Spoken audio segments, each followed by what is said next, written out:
Hey friends, I have already finished part 1 of Tress of the Emerald Sea. I am loving this already. Number 1, Tress collects cups. That is delightful. That is delightful. I love that. And she's on this island with an ocean all around her, but the ocean is made of like spores, and the spores can't get wet or they'll like turn into crazy vines and shit. How? I don't... Has there ever been a more creatively diverse person than Brandon Sanderson? Because, listen, it's one thing to make, Star Wars. It's another thing to make Middle-earth, where it's like a thing. Whereas Brandon, especially going from Sunlit Man to Tress of the Emerald Sea, a planet that's all based around sun, and it burns things alive, and then their souls get turned into sun hearts, and they're used to propel engines and crazy shit. And then you have a little island with a spore of ocean, and it can't get wet. Just the fact that both of those ideas came from the same brain is absolutely wild to me, and fantastic. So it can't get wet, and also, like, salt and silver, like, kills spores and counteracts it. I love this. And Charlie is this son of the Duke, and he's this groundskeeper, and he's just, like, the sweetest little guy.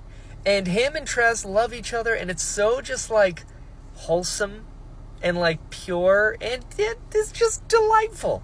And so different from everything else Cosmere, because somebody's broken somewhere, but not these two. They're just, they're just kids that are falling in love. And I love it. I love it. She did mention that the tin cup that she has, which me, anytime there's metal anywhere, I'm like, ugh. And he mentioned that the writing was an Iriali. Someone please remind me what that is, because I've absolutely heard of the Iriali people before, but I don't know from where. I don't remember. So somebody tell me that. And he mentioned that, like, the Iriali people disappeared, like, 300 years ago? Or maybe he was just telling that story for her because it's more, like, fanciful as to how the cup came to her. I don't know. I love them both. And then the Duke, it's just like, peasants, my son. We're leaving. My son's old enough. We got to find him a wife. And Tress is like, oh, no. And Charlie's like, don't worry. I'm going to bore the shit out of him. So no princess is going to want to marry me. It's going to be fine. And he keeps getting weirder and weirder. And he's like sending Tress cups back, which is just the best. It's the best. And Hoyd even stopped by. I will say one thing that I really love about this story is it feels a lot like The Hobbit. In the sense that The Hobbit, for anyone that's read it, feels like Tolkien is telling you like a campfire story. And this feels like Brandon Sanderson, through Hoyd, is telling you another story, and I love that.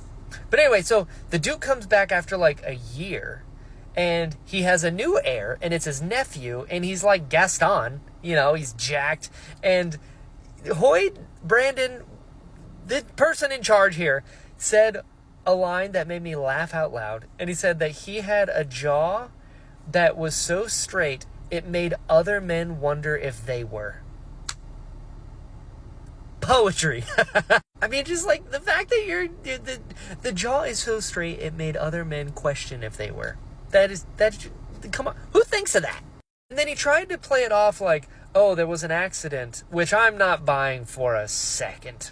Not for a second. He's like, oh, there was an accident, and also my nephew, isn't he so cool, and he's so strong, and he's so handsome, and he's a war hero that got 10,000 of his men killed, which I was like, it doesn't sound like he was very good at his job if he lost 10,000 of his men, but, I guess to each their own. But I guess he sent Charlie to the sorceress and was like, well, it's been a couple days, he's probably dead, let me get a new heir, and like, just switch up Indiana Jones my heirs out. And Tress was like, you know what? I'm gonna go get him. This is great. I love this. I love the kind of reverse, because normally it's like, a regular, stable boy falls in love with a princess, and then she has to go whatever, and he has to go fight for her and get her back. But it's switched. It's a girl who has to go get her prince. And, part 1 down, I already love it.